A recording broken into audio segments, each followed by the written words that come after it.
자, 이번 시간에는 영업권을 보겠습니다. 영업권. 무형자산은 하나인데요. 예. 그 사업 결합, 연결 쪽에서 다룰 내용이기도 한데 우리가 연결회계는 우리 시험에서 거의 나오지 않으니까요. 활용해가지고 부분적으로 그죠? 부분적으로 영업권 부분만 그죠? 배운다가 되겠습니다. 일단 영업권은 그 자체 계산이 문제고요. 시험 문제고. 영업권 반대가 염가 매수 차이라고 하는 거죠. 수익이죠. 그래서 둘 중에 하나를 계산하는 건데요. 계산 방법은 이전 대가하고 순자산을 비교해 가지고 그죠? 계산을 합니다. 그래서 이전 대가가 더 크면 영업권이라고 하는 무형자산이 그죠? 발생하고 이전 대가가 작으면 순자산보다 작으면 이제 더 적게 주고 산 거니까 염가 매수 차익이 발생하는 거죠. 이전 대가 매수 원가 또는 합병 대가고요. 핵심은 이제 공정 가치로 측정한다는 거고, 그 다음에 이제 이 순자산도 즉 자산과 부채도 공정 가치로 측정한다가 핵심이 되겠습니다. 바로 문제를 통해서 그죠? 정리를 하죠. 우리가 이제 합병이라든가 그죠? 그 M&A라고 하는 이 사업 결합과 관련해 가지고 기업 결합 관련해 가지고 등장한 게 영업권인데 합격은 흡수 합병을 하는 합격이 흡수 합병을 하는 열공후 자산과 부채의 장부금액과 공정가치다. 합격이가 그죠? 합병하면서 열공에게 주식을 그죠? 4,000주를 발행해서 교부합니다. 그리고 가로 1은 합병 당시 한 주당 액면 금액이 1,000원이고 공정가치가 1,500원일 때, 그죠? 영업권 또는 염가 매수 차익을 계산해 봐라. 두 번째는 이제 공정가치가 1,500원이 아니라 1,100원이라면 어떻게 되겠냐 이 말이거든요.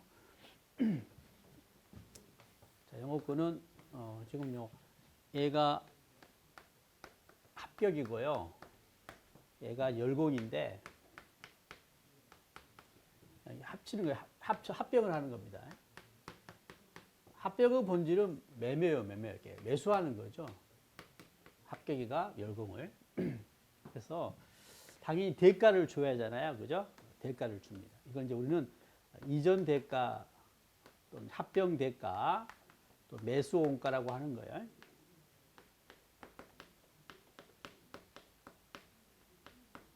근데 뭘 기준으로 그죠? 대가를 주냐 이 말인데 당연히 이 회사를 사기 때문에 그죠? 이 회사 모든 그 권리와 의무를 포괄적으로 승계하는 게 합병이거든요. 그래서 이 관련 자산과 그죠? 부채. 자산에서 부채를 뺀 얘가 얘가 이게 자본인데 이제 합병에서는 순자산이라고 주로 표현을 하죠. 이 자본, 이 순자산의 크기만큼 그죠? 대가를 줘야겠죠. 그죠? 예.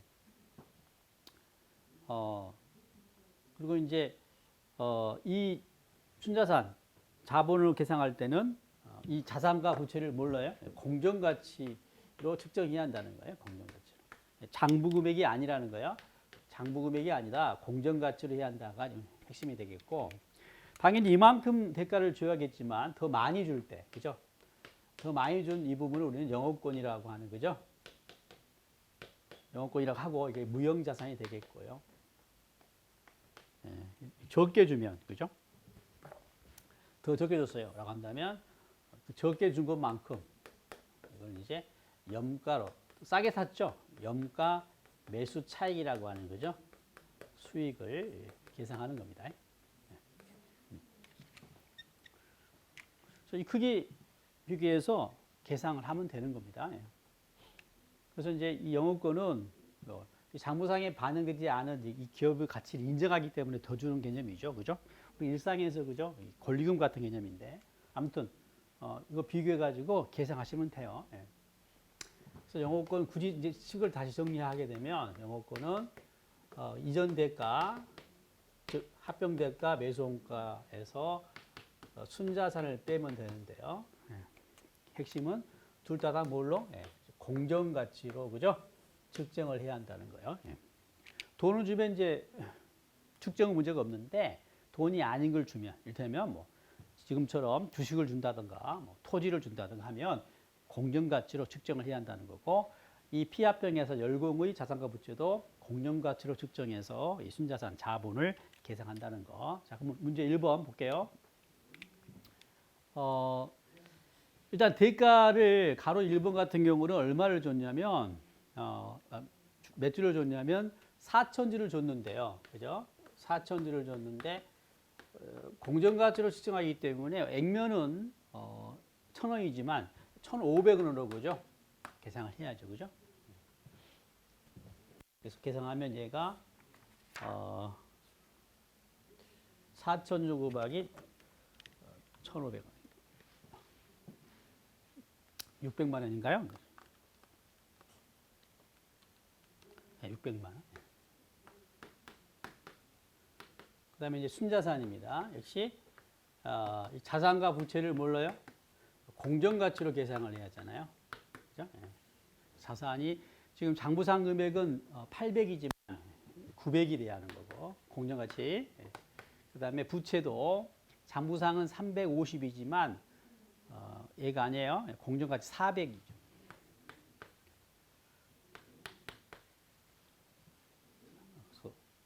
500만 원이 공정가치로 측정된 순자산이고 따라서 더 많이 줬죠. 그게 플러스 100만 원만큼이 영업권이 되겠습니다. 영업권. 자, 이게 가로 1번 이야기고요. 가로 2는 가로 2 같은 경우는 이제 대가를 주는데 그 공정가치가 얼마라고 가정합니까? 1,100원이라고. 1,100원이래요. 1,100원. 그러면 이 이전 대가가 440만 원밖에 안 되네. 그죠? 440만 원. 순자산은 같죠? 그래서 이거는 마이너스 60만 원인데요. 더 적게 주고 샀죠? 얘는 뭐라고? 얘는 염가 매수 차익이라고 한다는 거죠. 네. 기본이 되겠습니다. 자, 이제 이제 문제가 변형된다면 이 자산 부채 공정가치 측정할 때 특정 자산은 그죠? 공정가치 항목별로 주면서 어떤 자산은 장부금액, 어떤 자산은 공정가치를 해가지고 그죠? 구별해가지고 계상을 하게 하는 그죠? 문제도 가능할 텐데요. 자, 다음 문제 한번 볼까요? 네. 합병은 X년 초에 열공을 합병하면서 이전 대가로 현금 150만 원과 합격이 보유한 토지 장부금액 20만 원이고 2만 원이고 공정가치가 20만 원이고 공정가치가 15만 원. 그렇죠? 토지도 같이 줍니다. 이게 이전 대가죠. 이미 알듯이 이 토지의 경우는 공정가치 15만 원으로 측정을 해야 합니다. 그다음에 열공은 식별 가능한 자산의 공정가치가 300이고 부채는 150입니다. 자, 뭐 하나를 추가로 고려하냐면 주석으로 공시한 우발 부채는 현재 의무이며 신뢰성이 있는 공정가치는 10만 원이다. 영업권 또는 염가 매수 차익을 계산해 봐라.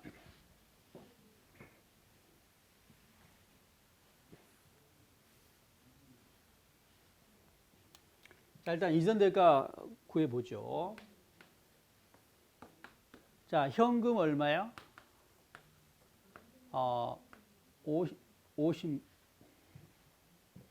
150만 원이네요. 150만 원. 그 다음에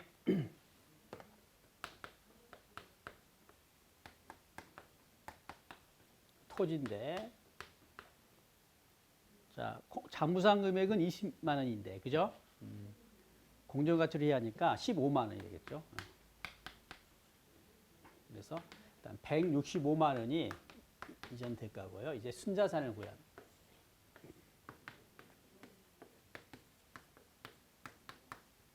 자, 주어진 자료에서 지금 자산, 부채를 빼는데요. 공정가치로 자산이 자료에서 지금 300이라고 그랬고요. 부채가 150입니다.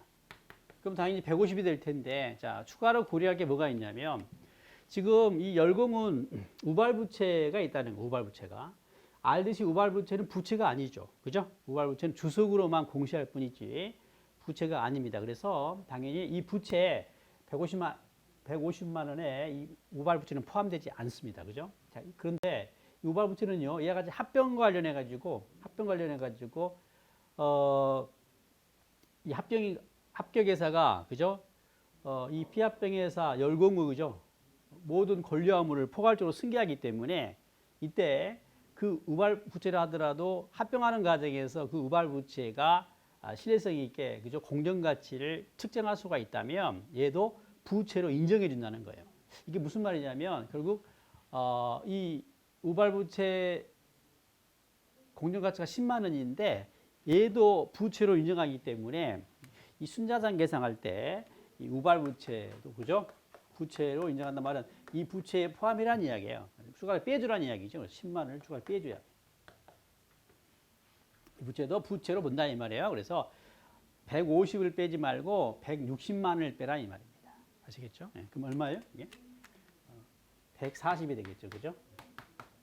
그래서 25만 원만큼 그죠? 더 줬는데 영업권이 되겠습니다. 예. 자, 영업권. 예. 자, 그 다음에 이제 공부할 주제가 금융자산, 채무상품 이야기입니다. 자, 얘가 좀 복잡하고 좀 어렵죠, 그죠? 자, 우리가 이미 금융자산 중에 지분상품, 주식에 관한 이야기는 이미 했죠, 그죠? 15번에서 했어요, 15번. 문제 유형 15번에서 이 지분상품, 주식에 관한 이야기를 했고요. 이 시간에는 이제 채무상품, 회사채에 관한 이야기를 할 겁니다. 알듯이 주식은 둘로 구별되죠. 당기손익 금융자산하고 기타 포괄 금융자산. 물론 원칙은 뭐예요? 원칙은 당기손익 금융자산이고 예외적으로 기타 포괄손익 금융자산이잖아요, 그죠? 이 지분상품은 그렇고 채무상품, 회사채 같은 경우는 셋으로 나눠집니다. 그래서 당기손익 공정가치 측정 금융자산과 기타 포괄손익 공정가치 측정 금융자산, 그 다음에 상각공과 측정 금융자산. 이 상각공과 측정 금융자산 이미 우리가 어디서 배웠죠, 그죠? 우리가 앞서 사채 배울 때, 그죠? 사채 그 반대가 상각공과 측정 금융자산으로 그죠? 이미 공부를 했거든요, 그죠? 다음 여기 다시 한번 같이 정리하겠다는 거고, 자, 이 세 가지 경우, 그죠? 계산 문제가 나오니까요. 상당히 복잡하고 서로 다른 자산하고 좀 엉켜서, 그죠? 정리가 안 될 수가 있습니다. 그래서 이 시간에 하나씩 잘 정리해서 최종 마무리를 해야겠고요. 일단 물음은 뭐냐면 일단 취득원가가 기본이고요. 취득원가 핵심은 뭐예요? 하나같이 취득 시점은 공정가치인데 거래원가가 포함되냐 마냐인데 어떻게 알고 있습니까? 주식일 때 똑같습니다. 그러니까 단기일 때는 거래원가, 비용 처리하고 취득원가에 포함하지 않고 기타나 상각원가는 당연히 뭐예요? 거래원가는 포함한다는 거죠. 그 다음에 이자 수익. 역시 이건 채무상품이기 때문에 이자 수익 계산 문제가 나와요. 그죠? 예. 그러니까 앞에 지분상품과 차이가 있다면 이 부분은, 그죠? 채무상품만 있는, 그죠? 계산이 되겠습니다. 그 다음에 매년 말 이 자산들의 장부금액을 물어보겠고요. 그 다음에 역시 공정가치로 측정하기 때문에 평가손익이 나옵니다. 평가손익이. 참고로요. 상각구원가 측정 금융자산은 원가법이기 때문에 평가손익이 안 나와요. 이거 안 나옵니다. X 안 나와요. 예. 그다음에 그리고 그 주된 그 계산 문제가 이 평가손익이죠, 그죠? 예. 그다음에 처분손익, 그죠? 처분손익 예. 각각 나오죠. 예. 그다음에 손상차손, 그 환입이 나올 텐데요. 단기손익 이 금융자산의 경우는 손상차손이 발생하지 않습니다. 얘는 단기손익에다 평가손익에 반영시켜서 단기손익에 반영하기 때문에 따로 손상차손을 인식하지 않고 이 손상은 요 기타일 때하고 상각부일 때에 해당이 됩니다. 자, 아시고 그 계산 방법은 하나같이 제가 이걸 공식으로 정리해놨습니다. 공식으로. 그러니까 문제를 딱 받아보면 뭘 물어봤는지 체크하시고 바로 뭐예요? 이 공식 떠올리면서 바로 계산을 해야 합니다. 물론 제가 설명 편의상 그림을 그리거나 해서 설명을 하겠지만 실제 시험장에서는 그저 바로 이 공식에다가 집어넣어서 답을 해줘야 한다는 거 아시고 한번 쭉 볼까요? 예. 당기손익 공정가치 금융자산 얘는 취득 원가는 취득 시점 공정가치고 거래 원가가 포함되지 않는다는 거예요. 그다음 이자식은 액면에다가 액면 이자율을 구합니다. 예. 유효이자율법, 유효이자가 등장하지 않고 그다음에 현재 가치로 측정하지 않기 때문인데요. 기말 장부 금액은 기말 공정가치. 당연하죠. 공정가치로 측정하니까. 그다음에 평가손익은 기말 공정가치에서 직전 장부 금액이고 처분손익은 순처분 금액에서 직전 장부 금액이에요. 자, 근데 여기서요. 이자 수익 부분을 빼고 나머지는 뭐가 같냐면 우리가 앞서 배웠던 뭐예요?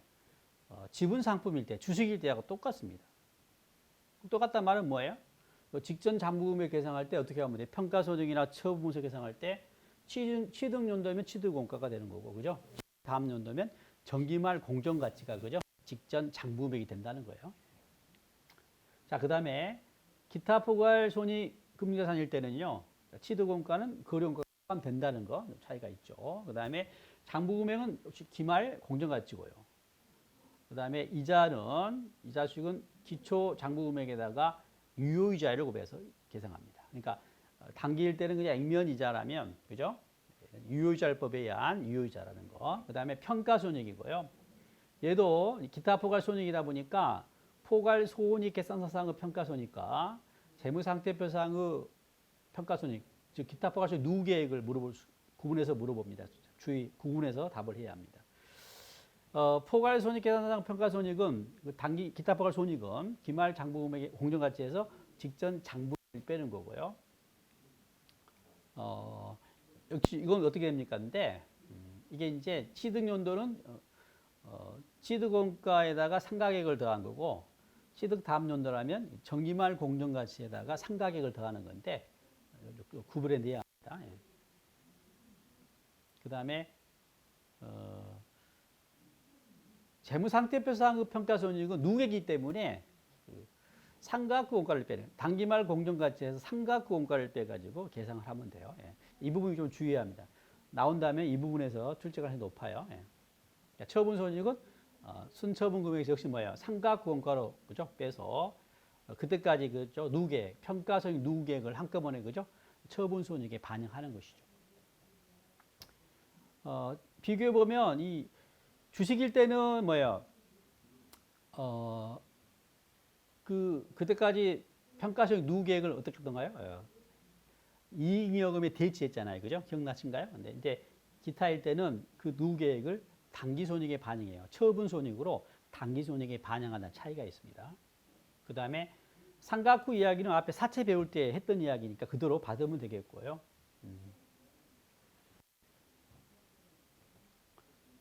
처분손익도 상각 후 원가, 그죠? 이미 해봤죠? 올리고 내리고 해서 그걸 그대로 받으면 돼요. 자, 그러면 아무튼 그것도 이제 사례를 통해서 봐야 실감을 하겠죠. 아무튼 결론적으로는 이 공식이 머릿속에 있어야 해요. 그죠? 예. 자, 손상에 대한 이야기 추가로 할 텐데요. 손상은 최근에 이제 바뀌어서, 그죠? 이제, 개정이 돼가지고, 우리 시험에는 아직 반영이 안 됐습니다. 그래서 이제, 올해 같은 경우 이제, 반영될 여지는 있어요. 그래서, 또 기본적인 내용 좀 알자 해서 정리한 거니까, 여전히 이제 아직은 좀 빠르다고 보고, 반영이 안 될 수도 있는데, 나올 수도 있다고 보고, 예상해서 한번 정리하는 거니까 그렇게 아시고, 손상은 두 가지입니다. 신용 위험이 증가한, 그죠? 증가한 경우하고 실제로 신용 손상이 발생한 경우로 구분해가지고 손상 차선을 달리 인식하는데요. 신용 위험이 위험하게 되면 그 위험이 유의적으로 증가하게 되면 손상 차선 계상할 금액은 12개월치 가지고 계상해요. 12개월치 가지고 신용 손실, 즉 손상 차선 금액을 계상하는 거고요. 이게 유의적으로 증가했잖아요. 그러면 이제 전체 기간을 통해서 전체 기간으로 손상 차손을 계상한다는 거예요. 대개 이 금액들은 문제에서 주어집니다. 다만 이제 두 가지를 주면서 그죠? 우리한테 선택하도록 할 수 있을 것 같아요. 그러니까 두 가지였다면 그 신용 위험이 유의적으로 증가했는지 유의적으로 증가하지 않았는지를 그죠? 구분해야겠죠. 그다음에 이자 채무 상품이니까 이자 계상해야 할 텐데 손상이 있었을 때는요. 신용 위험이 증가한 경우라면 그 삼각공과를 기준으로 계산하는 거예요. 그러니까 그 현재 가치 선을 그대로 지키면 되는 겁니다. 이자는 항상. 그 다음에 신용 손상이 발생한 경우, 손상이 실제로 확정이 된 거죠. 이때는 그 직전 장부 금액에서 회수 가능액, 회수 가능 금액 계산해 가지고 그죠? 계산하는데요. 이 회수 가능액이 이제 미래 현금으로 현재 가치고 이때 현재 가치는 그 손상이 발생한 시점 후 현행 이자율이 아니라 최초 유효이자라는 거 주의하시고 그다음에 직전 장부 금액은 삼각공과인데 그 전에 뭐가 있으면요. 신용 위험에 따른 손상 차손이 있으면 그 순당금을 빼고 계산을 해야 한다는 것도 주의해야죠. 이 부분만 좀 체크하고 뒤에 문제 풀 때 주의하면서 계산을 하시면 돼요. 그리고 당연히 다음 연도 이자 수익은 이제 뭐예요? 미래 현금 현재 가치가 바뀌었기 때문에 이걸 기준으로 유효이자율을 곱해가지고 계산을 합니다. 물론 항상 최초 유효이자율로 계산합니다. 자, 핵심 체크 볼까요? 주의할 것들. 자, 이 취득시 거래원가, 처분시 거래원가 어떻게 하냐? 역시 처분시 거래원가는 다 처분 대가에서 차감합니다. 그래서 순처분 금액 계산하는 거고요. 취득시 거래원가는 이미 이야기했던 것처럼 단기일 때는 원가에 포함하지 않아요. 즉 취득 시점은 공정가치에 가산하지 않습니다. 비용 처리하는 거고 기타나 상각 후 원가일 때는 취득 원가에 포함하는 거죠. 즉 취득시 공정가치에다가 그 거래원가를 더한다는 거죠. 그 다음에 직전 장부 금액 지금 앞서 이 부분이에요. 네모친 부분 있잖아요. 네모친 부분 이 부분에 대한 그죠 정리인데요. 그래서 자 단기 손익일 때는 앞서 배운 이 주식과 다를 바 없다 그랬죠. 그래서 취득 연도라면 취득 원가고 취득 다음 연도라면 정기만 공정가치로 계산되는 거고요. 자, 이 기타일 때 이때는요. 취득 연도일 때 취득 원가에다 상가액을 더하는 거고 취득 다음 연도면 정기말 공정가치에다가 상가액을 더해 가지고 직전 장부금을 계산합니다. 그러니까 상가액만 더 추가해서 그 더해 주는 거예요. 그다음에 상각공과 측정 금융자산일 때는 삼각공과 취득연도든 취득 다음연도든 그죠? 삼각공과로 그죠? 계산을 합니다. 자, 그다음에 주의할 거 기타 포괄일 때는 기타 포괄 금융자산일 때는 그 평가손익 물어보면 역시 포괄 손익계산서 평가손익인지 재무상태표상 평가손익인지 구분하세요. 얘는 단기고 얘는 단기까지 그죠? 누계잖아요, 그죠? 그다음에 취득원가와 처분손익 계산할 때 그 경과이자를 경과이자. 자, 이거 이자가 계상되는 채무상품이기 때문에요. 이자일 사이에 그죠? 매매가 있게 되면 그 경과이자를 그죠? 처리를 잘해야 하는데 경과이자는 산 사람은 주고 사고 판 사람은 받고 파는데요. 이건 이자기 때문에 그 취득원가 계상할 때 제외시켜야 해요. 이자 부분이니까 그 포함해서 경과이자 포함해서 주긴 하지만 취득원가 계상할 때는 그 부분을 제거하고 계산해야 한다는 거고 처분손익 계상할 때 처분할 때 경과이자가 있으면 그 처분 금액 처분할 때 그 경과이자를 포함해서 받거든요. 라고 했을 때 처분손익 계상할 때 역시 경과이자는 이자 부분이니까 제거하고 순처분 금액을 계산해야 합니다. 그래서 처분손익 계상할 때 주의해야 해요. 경과이자 개념은 이제 이자일 사이에 거래가 있었을 때 직전 이자일로부터서 그 매매일까지 이자를 경과이자라고 하죠. 자, 그러면 문제 1번의 경우는 이제 단기 손익 금융자산일 때 이야기고요. 1번, 2번이 그렇습니다. 1번, 2번이. 그 다음에 3번은 기타일 때고요. 기타일 때. 그 다음에 이제 4번이가 이게 손상 자손 있는 문제 네 가지를 이렇게 정리하시면 됩니다. 자, 그러면 1번부터 볼게요. 1번. 자, 합격은 단기 매매 차익을 목적으로 사채를 취득하고 단기 손익 공정가치 측정 금융자산을 인식했습니다. 역시 1년 3월 1일 구입하면서 경과이자를 포함해서 현금 110만 원을 지급했고요. 같은 해 12월 1일 날 또 경과이자를 포함해 가지고 105만 원을 받고 처분을 했어요. 물으면 취득원가 얼마냐, 2000X1년도 이자 수익 얼마냐? 또 X1년도 자 12월 1일 날 처분했잖아요. 처분 손익 얼마냐? 더 나가서 당기 손익에 미치는 영향을 물어봤습니다. 예.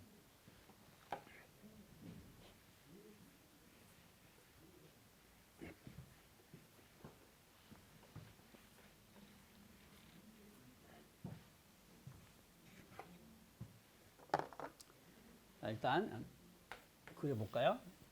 지금 X1년도 이야기고요. 1월 1일부터 와서 12월 31일인데요. 이 합격이가 언제 이 사채를 사냐면 3월 1일 날서 3월 1일 날 이때 취득을 합니다.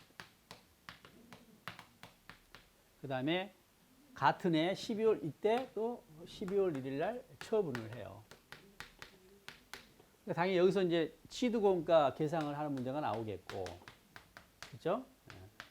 그다음에 여기서는요 처분 손익 계상하는 문제가 나오겠죠. 그다음 당연히 뭐예요? 내가 이 보유한 기간에 이자 수익, 그죠? 이자 수익 문제가 나올 겁니다. 이게 다죠. 그리고 또 물으면 이제 당기 손익에 미치는 영향을 물어봐서 이자 수익과 처분 수익, 그죠? 합쳐서 손익에 미치는 영향을 계산하면 되겠습니다. 예. 사채가 지금 액면은 100만 원이고 표시이자는 12%고요. 그 다음에 매년 말에 이자를 지급합니다. 이자일이 언제냐면 이날이에요. 이자일. 이게 이자일. 또 이게 이자일이기도 하죠. 그죠? 이자 기산일로서 이자일. 이자 지급일로서 이자일이 되겠네요. 예. 근데 문제는요, 요 사이에, 그죠? 이 사이에 취득을 했고, 사이에 처분했죠. 이자일 사이에 취득하고 처분한 케이스입니다. 그래서 이 취득할 때 이 경과이자는 뭐예요? 경과이자는 직전 이자로부터서 취득할 때까지, 이게 경과이자거든요. 경과이자. 취득할 때 경과이자는 몇 개월이에요? 2개월이죠. 2개월. 그죠? 그 다음에 처분할 때는 또 뭐예요? 취득할 때 경과이자는 내가 주고 사고, 이 취득할 때 포함해서 대가를 준다 이 말이에요. 산 사람 입장에서. 팔 때는요, 상대방한테 경과이자를 받고 파는데, 처분할 때의 경과이자는 어떻게 된가요? 주의해야 합니다. 이때부터 이때까지로 보면 안 돼. 이때는 내가 보유한 기간이잖아요. 그죠? 내 보유한 기간, 이자 수익 계산할 때 기간이고, 이 처분할 때 경과이자는 직전 이자일이 역시 1월 1일이죠. 그래서 이때부터 이때까지가 경과이자. 이때부터 이때까지가 경과이자.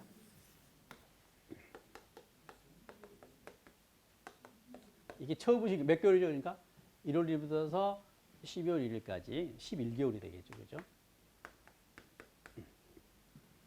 왜냐하면 생각해 보세요. 내가 지금 몇 개월 지자를 주고 샀어요. 내가 살 때 상대방한테 2개월 지자를 주고 샀잖아요. 그죠? 그럼 내가 12월 1일 날 팔 때는 몇 개월 지자를 받아야겠어요. 상대방한테. 내가 보유한 기간에만 이자를 받으면 안 되겠죠? 포함해서 12개월 지자를 받아야죠. 그래야 내가 얼마요? 9개월치 이자를, 그죠? 그죠? 수익을 얻는 거죠. 9개월치. 내가 보유한 기간이 9개월이니까 2개월치 주고 샀다면 나중에 팔 때는 몇 개월치? 11개월치, 그죠? 이자를 받아야 내가 보유한 기간, 그죠? 이자 수익을, 그죠? 얻는 거니까. 주의하시고. 그럼 이제 이때는 이걸 받고 팔고 이때는 주고 산다 하시면서 자, 취득원가 계산할 때 지금 얼마 줬어요? 지금 110만 원 줬잖아요. 110만 원. 그죠? 여기에서 뭘 뺀다고요? 경과이자를 빼줘야 해요. 네? 경과이자가 얼마입니까? 자, 2개월치이니까 계산해 보면 100만 원 곱하기 연 몇 프로예요? 연 12%고 12분의 2죠. 그죠? 경과이자가 얼마인가요? 2만 원인가요? 2만 원? 네. 2만 원. 그러면 취득원가는 얼마예요? 취득원가는 108만 원이 되는 것이죠. 108만 원. 네. 있습니까? 네. 자, 그 다음에 이제 두 번째 물음은 이자수익이니까 이자수익은 내가 보유한 기간이니까 어렵지 않죠? 네. 자, 100만 원에 대해서 연 12%고요. 내가 보유한 12분의 9개월이죠, 9개월. 9만 원이 되겠습니다. 자, 이자수익은 9만 원. 그 다음에 이제 처분손익이에요. 자, 처분손익은 무엇과 무엇을 비교하나요? 처분손익은 처분 금액에서 순처분 금액에서 뭘 빼는 거예요? 직전 장부금액 빼는 거죠. 그죠? 예. 자, 직전 장부금액은 얼마입니까? 근데 자, 보세요. 자, 취득 연도면 취득 공가고 취득 다음 연도면 정기말 공정가치죠. 근데 지금 X1년 12월 1일 날 처분할 때는 취득 연도에 처분한 거예요. 취득 다음 연도에 처분한 거예요. X1년도에 취득했고 그 X1년도에 처분한 거니까 취득 연도에 처분한 거죠. 그러니까 뭐 취득 공가가 직전 장부금액이에요. 얼마가 되겠어요? 그죠? 108만 원 받습니다. 108만 원. 취득 연도니까 그래요. 만약에 X 2년도에 팔았다면 X 1년 말 공정가치가 되는 겁니다. 공정가치가 되는 겁니다. 그다음에 순처분 금액인데요. 자, 혹시 뭐예요? 여기서 총처분 금액에서 뭘 빼는 거예요? 거래원가에서 빼는 건데. 자, 문제에서는 따로 거래원가 이야기 없죠. 그 다음에 경과자를 빼는 거예요. 그죠? 이 경과자 있어요, 없어요? 있죠. 얘는 없고 경과자는 있다는 거죠. 지금 얼마를 지금 받고 팔았냐면 105만 원. 105만 원인데 여기에 뭐가 포함됐다고요? 경과이자가 포함됐기 때문에 이걸 제거하고 처분 금액을 계산해야 합니다. 그죠? 그래서 경과이자는 몇 개월이에요? 11개월치. 100만 원 곱하기 12%고요. 12분의 11이죠. 그래서 얼마요? 11만 원. 그렇죠? 11만 원. 그러면 이제 순처분 금액은 얼마가 되냐면 94만 원. 네. 94만 원이고 따라서 처분 손익은 14만 원. 네. 14만 원이고 자, 이익의 손실이에요. 장부금액보다 덜 받고 팔았죠? 더 적잖아요. 그죠? 처분 손실이 되겠습니다. 처분 손실이 14만 원. 자, 그다음에 이제 마지막 물음은 당기 순이익에 미치는 영향이니까요. 자, 보세요. 얼마예요? 이익이 얼마예요? 순이익 미치는 영향, 순이익 영향. 이자 수익 얼마? 플러스 수익이죠. 9만 원 플러스고. 그 다음에 처분 손실은 마이너스죠. 비용이니까. 얼마요? 14만 원.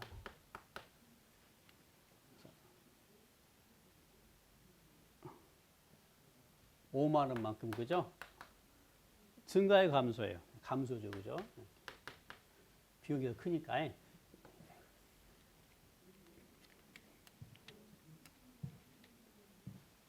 자, 그런데 여기서 우리가 이제 뭐 하나를 해보냐면 당기 순이익에 미치는 영향을, 그죠? 지금 구할 때 우리가 앞서도 해봤잖아요. 요 수익과 비용 계산해가지고 합으로 계산할 수도 있지만 뭐도 가능한 거죠. 그 기초 자산과 기말 자산을 비교해가지고, 그죠? 단박에 구할 수도 있죠, 그죠? 그래서 이를테면 뭐야? 이 순이익 영향은 X 1년 3월 1일, 그죠? 자산하고 X 1년 12월 1일, 그죠? 자산을 비교해 가지고도, 그죠? 예, 가능하다는 것이죠, 그죠? 예. 그러면 X 1년 3월 1일 날 자산은 얼마인가요? 3월 자산은? 예? 3월 자산은 얼마예요?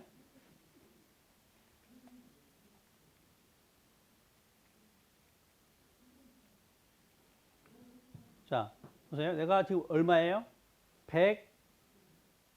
110만 원에, 그죠? 샀다는 이야기는 뭐예요? X 1년 3월 1일 그 시점에서 자산은 얼마 했다는 거예요? 110만 원 했다는 거죠. 그죠? 이 취득 직전으로 생각하면 현금이 돼요, 현금. 그죠? 취득 직전이라고 해봐요, 그러면. 또는 취득 직후라면 이제 금융자산이 될 텐데 취득 직전에 현금 110이 되겠죠, 그죠? 근데 아무튼 중간에 뭔 일이 있었는데 잘 모르더라도 12월 1일 날, 그죠? 이거 자산이 돈이 얼마 됐어요? 얼마 받고 팔았습니까? 그거 얼마요? 105만 원에 팔았죠, 그죠? 그죠? 결국 얼마요? 취득 직전에 110만 원인데 처분할 때는 얼마? 105만 원이라면 얼마만큼? 5만 원만큼 몇 증가요? 감소했죠? 순이익이 감소다 이렇게. 그죠? 이렇게. 기초자산과 기말자산. 3월 1일과 12월 1일 자산을 비교해서 그죠? 반박의 계산도 가능하다는 거 아시고 그죠? 자, 그다음에 이제 두 번째 볼 텐데 두 번째는 딴 게 아니라 이거 정리되어 있네요, 그죠? 예. 두 번째 경우는 수수료가 있는 거예요, 수수료가. 지금 문제 1번에서는 수수료가 없었잖아요. 수수료가 있는 겁니다, 수수료가. 추가로 수수료. 지금 보니까 가로 안에 앞서 내용, 앞의 내용 똑같고 단서만 추가가 된 겁니다. 이 사체를 구입할 때, 처분할 때 각각 2만 원, 3만 원 수수료가 있는 거예요. 이때 수수료가 얼마 있다고요? 수수료가 2만 원 있는 거고, 여기서도 뭐예요? 수수료가 뭐예요? 거래원가가 2만 원 있는 거죠. 3만 원 있는 거죠. 이렇게 차이가 있다면. 예. 그럼 어떻게 할 것이냐? 일단 먼저 체크할 것은 이 수수료가 있으면 취득원가에 영향을 미친가 안 미친가요? 단기손익 금융자산일 때는요, 수수료가 있다 하더라도 뭐예요? 취득원가에 포함 안 쳐. 비용 처리잖아요, 비용. 그래서 얘는 취득원가 계산할 때, 그죠? 영향을 미치지 않습니다. 그냥 취득원가 그대로 얼마야? 똑같이 108만 원이에요. 그죠? 그 다음에 이자수익 역시 뭐예요? 내가 보유한 기간은 9개월이니까 이자수익도 똑같이 9만 원입니다. 그죠? 예. 그 다음에 처분손익. 처분손익은 어떻게 하는가요? 이게 빠지죠. 그죠? 이게 빠지잖아요. 그죠? 빠지니까 얼마가 돼요? 3만 원이 빠지니까 91만 원이 되겠죠. 그죠? 그래서 17만 원이 그죠? 손실이 되겠네.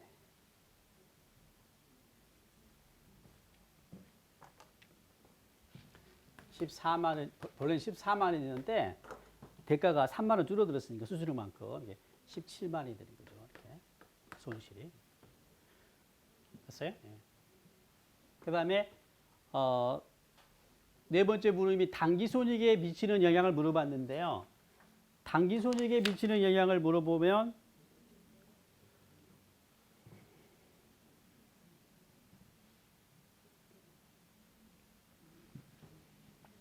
이자수익은 그대로고 처분 손실이 얼마예요? 이게 17만 원이니까. 그죠? 얼마죠? 3만 원 그저 더해서 얼마? 8만 원 감소하면 돼요, 안 돼요? 주의합니다요. 맞을 것 같은데 안 돼요, 왜요? 네. 저 취득할 때 수수료 얼마요? 200원을 그저 반영을 해야 하잖아. 이거 놓치면 안 됩니다요. 그래서 수수료도 빼줘야 합니다. 2만 원. 그래서 얼마요? 8만 원이 얼마? 그죠? 10만 원 감소.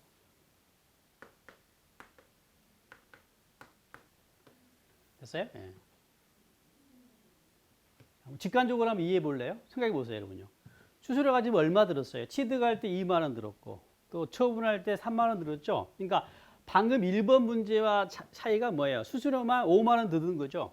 그러니까 당연히 어쩌겠어요? 이익이 종전보다 뭐예요? 5만 원 더 줄어들겠죠? 그래서 종전이 5만 원인데 10만 원 감소한 이유 아시겠죠? 종전이 얼마였어요? 5만 원. 왜 10만 원이에요? 직관적으로 바로. 아니, 취득할 때 2만 원, 처분할 때 3만 원 수수료 들었으니까 그만큼 그죠? 이익이 감소하겠죠? 그래서 종전보다 그죠? 5만 원 더 감소해서 10만 원이 감소하다가 되는 거죠. 얘도 취득 직전 자산과 자산으로 비교할 수도 있겠죠, 그죠? 예. 지금요 취득 직전의 현금은 얼마예요? 100만 원이 아니라 수수료 2만 원도 그죠? 직전에 내가 가지고 있는 돈이니까 112만 원이에요. 그죠? 112만 원. 예. 그리고 처분할 때 돈은 얼마예요? 105만 원인데 얼마예요? 수수료 3만 원을 그죠? 줬기 때문에 현금은 102만 원이 되겠죠. 그죠? 그래서 얼마 감소한가요? 10만 원이 그죠?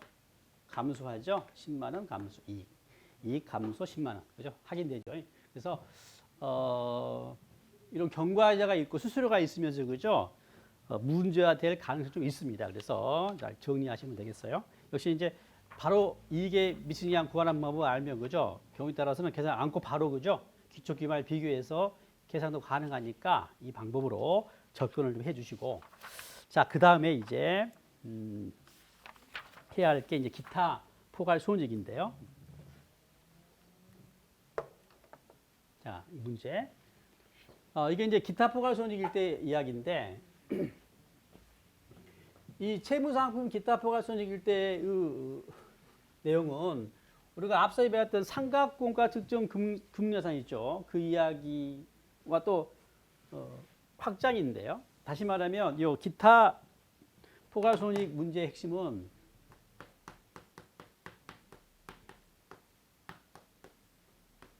물론 채무상품입니다. 자, 앞서 삼각구원가 있잖아요. 삼각구원가 특정 금융자산과 비교해가지고 얘는 우리가 삼각구원가로 측정하잖아요. 그죠? 삼각원가법이 한마디로 원가법 일종이죠. 근데 그리고 평가손익을 인식하지 않죠. 그죠? 네. 다만 이제 유효이자율법으로 이제 이자 수익은 인식하죠. 그죠? 당해사항이 되겠고. 근데 기타일 때는 이게요. 얘는요. 삼각후 원가도 하고 그다음에 동시에 공정가치법도 적용하는 거예요. 순서가 삼각공가 적용하면서 공정가치를 측정해서 결국 요 평가손익이 나오는 거고요. 당연히 삼각공가기 때문에 유효이자법에 의한 이자 수익도 나와요. 물론 둘 다 손상차손 문제가 나옵니다. 이렇게. 그래서 이 부분요. 삼각공가도 하고 또 공정가치도 측정하는 내용이라는 거. 좀 복잡해 보이죠, 그죠? 그리고 이게 앞서 주식과 마찬가지로 그 포괄손익계산서 평가손익과 재무상태표상 평가손익으로 구별되기 때문에 이걸 잘 구분해서 계산을 해줘야 한다는 거죠. 손상에 대한 이야기는 공통이니까요. 4번에서 삼각공가 가지고 설명할 텐데 아무튼 이 부분이 중요하다. 자, 그러면 종합 문제로 한번 정리를 해보겠습니다. 합격인은 열공이 발행한 다음은 사채를 그죠 취득을 했습니다. 그리고 기타 포괄 금융자산으로 분류했습니다. 그리고 액면 100만 원, 표시이자율 8%, 그 다음에 만기가 3년이죠, 그죠? 매년말 이자 지급. 자, 취득일 현재 유효이자율이 10%고요. 동사채는 2000 X년 말과 X년 말 공정가치 각각 96만 원과 99만 원이에요. 그 현재 가치 발행금액 계산하기 위한 그죠? 취득원가 계산하기 위한 현가표를 줬습니다. 물으면 자, 앞서 체크했던 것처럼 취득원가 얼마나, 매년 이자 수익, 매년 말 장부금액, 매년 평가손익인데 포괄손익계산 평가손익, 재무상태표 평가손익 등을 물어보는 것이죠. 그리고 마지막에는 이제 처분했다 했을 때 처분 손익 계산하는 것까지 종합적으로 정리해 보자는 것이죠. 자, 그러면 일단 설명 편의상 그림을 그리긴 한데 실은 그림을 그릴 텐데 시험장에서는 바로 필요한 부분만 계산을 하시면 돼요. 필요한 부분만. 바로 공식 떠오르면서 바로 공식에다 집어넣어서 그죠? 바로 계산을 해내야 한다는 거 아시고. 자, 시작해 볼게요. 자, X1년, X2년, X3년. 자, 그리고 일단 취득원가를 내야죠. 바로 안 줬어요. 이제 취득원가가 현금 흐름이, 미래 현금 흐름이 3년 후에 액면 100만 원, 그죠? 받고, 그 다음에 매년 액면이자 8%죠. 8만 원씩을 받습니다. 매년 말에. 이렇게. 그래서 또 당겨야죠. 그죠? 당겨서 현재 가치를 내요.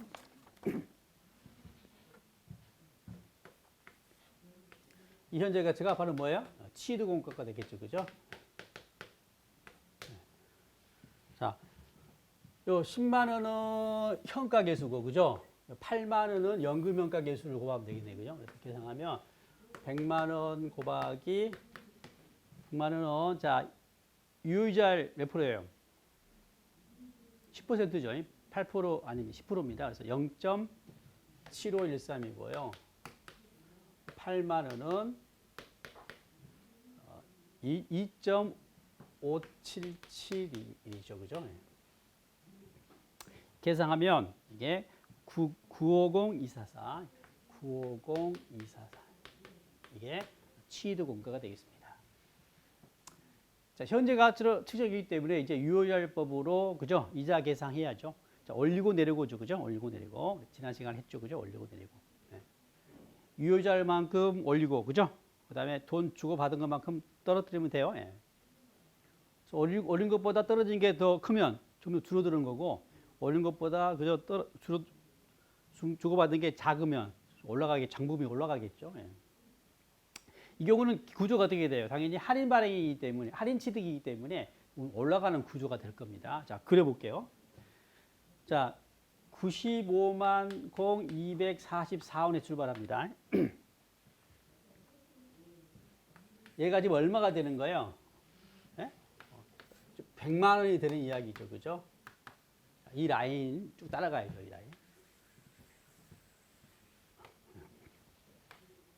자, 그러면 시작합니다. 일단 유효자를 만큼 올리는 겁니다. 10% 올라가죠. 그죠? 10%가 자, 이자 수익으로 계산이 돼요.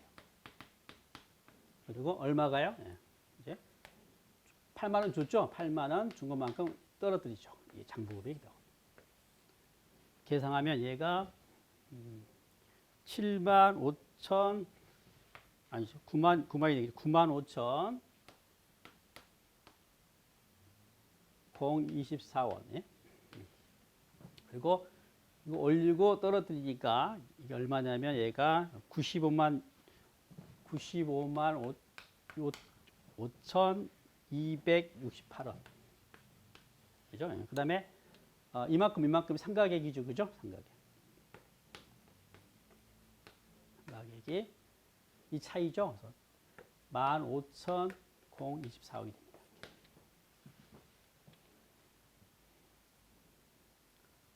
여기도 해볼까요? 먼저. 네. 공정가치도 측정해야 하는데 먼저 이걸 해볼게요. 자, 이 그림은 똑같이 여기저기 올라가고요. 예. 떨어집니다.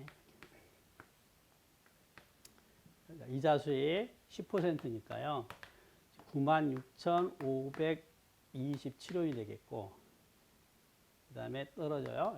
8만 원 떨어뜨리면 자 상가액은 얼마냐면 16,527원이고요. 장부 금액은 얼마가 되냐면 얘는 981,795 981,795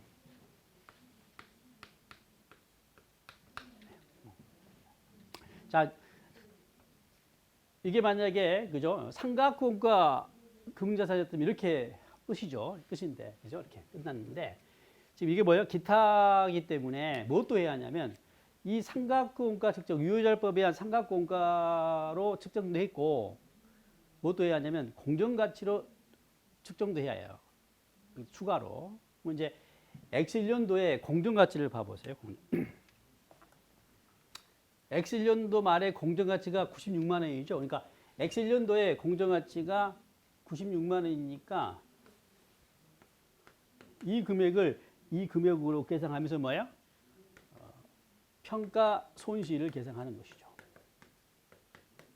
떨어졌으니까 얼마야? 5,268원.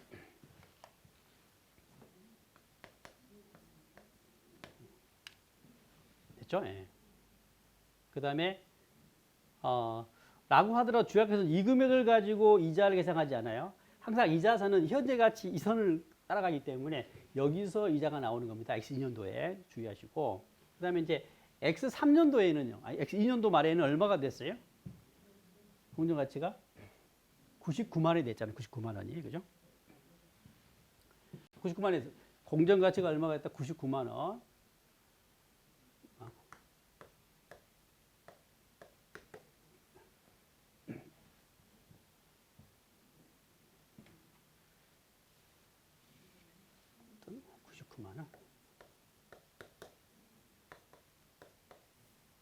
그러면 이제 자, 이 금액에서 이 금액으로 올라가는 것만큼이 그죠?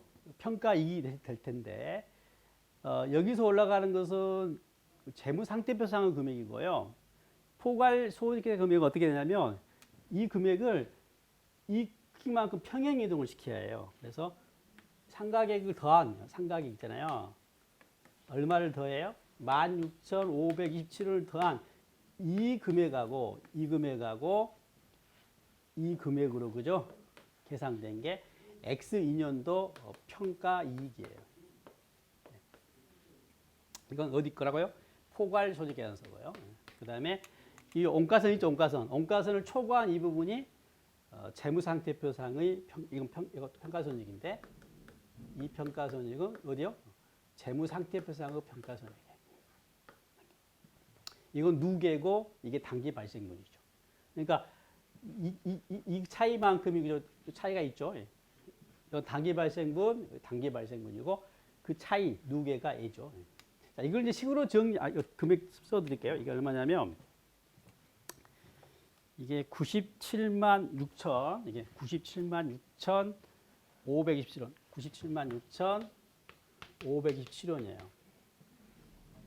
그래서 이 금액은 얼마냐면 이 금액은 이거 빼는 거죠. 빼면 이게 얼마냐면 이게 13,473원 13,473원이고요. 그 다음에 재무상태표상의 금액은 8,205원 8,205원 이게 8,205원.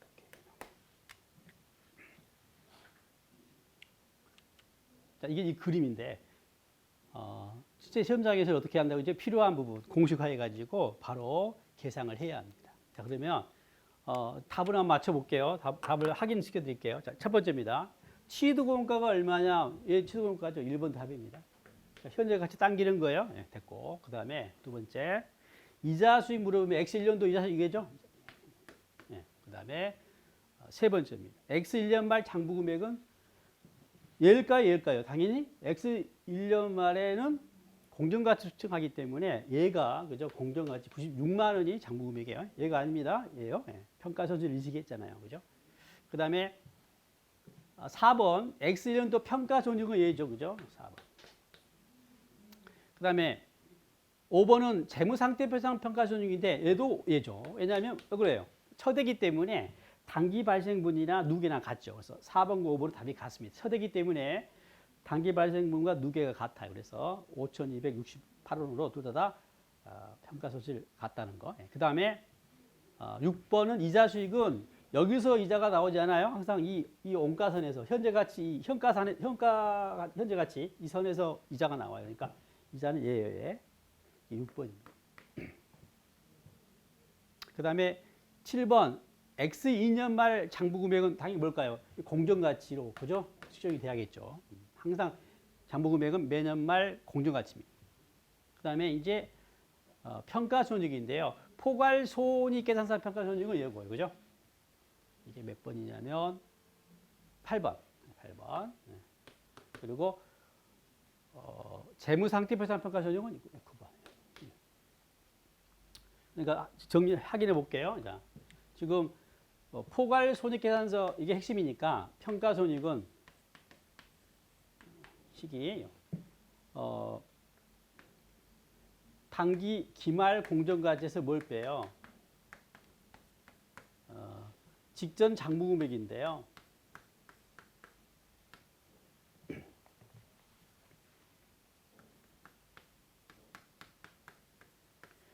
이게 이제 자, 앞서 취득 연도면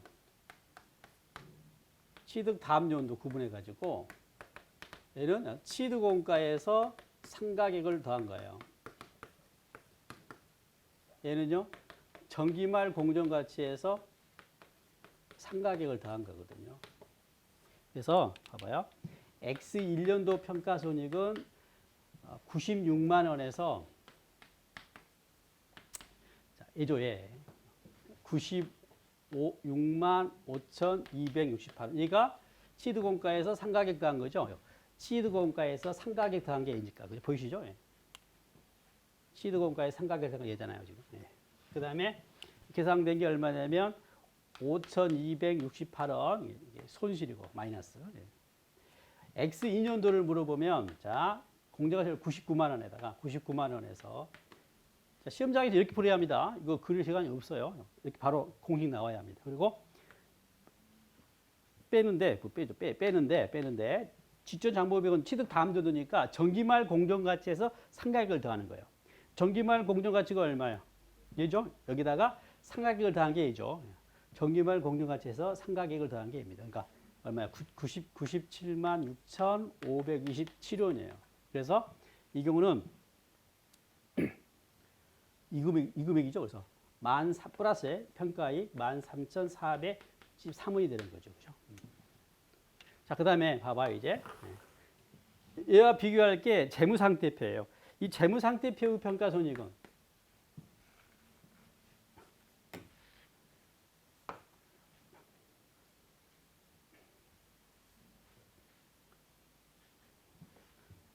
자, 재무상태표상 평가손익은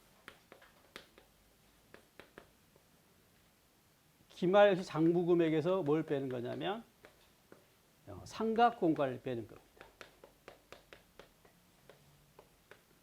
뭐 취득 다음 연도 구분하지 않습니다. 그러니까 어떻게 돼요?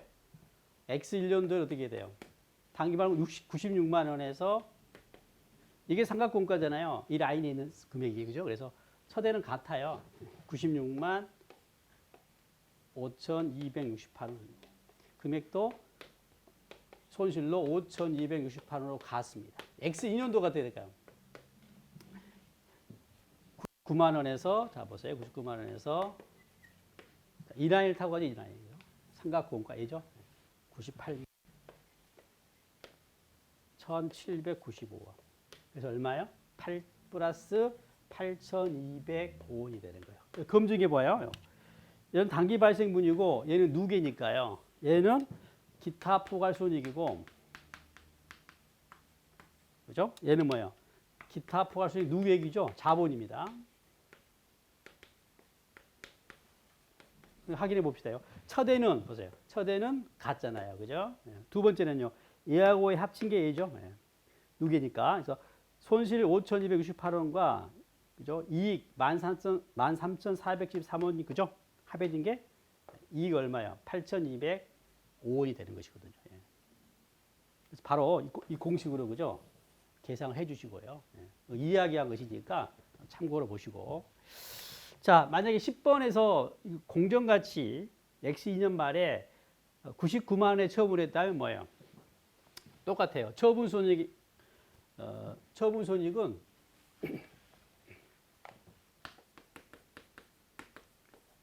그 순처분 금액에서 뭘 빼냐면 상각공과를 빼면 됩니다. 그러면 처분 금액이 지금 얼마냐면 99만 원이잖아요. 공정가치로 팔았다면 상각공과 얼마예요? 98만 1,795. 그래서 얼마요? 이 금액은 X 2년 말 그죠? 평가수익 누계액 있잖아요. 8,205원과 똑같아요. 이 평가 기타 포괄수 누계액에 있던 평가손익이 처분 이익으로 그죠? 단기 손익에 대체가 되는 것이죠. 참고로 주식이라면 이게 어디로? 이익잉여금으로 대체가 되는 거고, 채무상품의 경우는 뭐로? 단기 손익으로 대체가 되는 것입니다.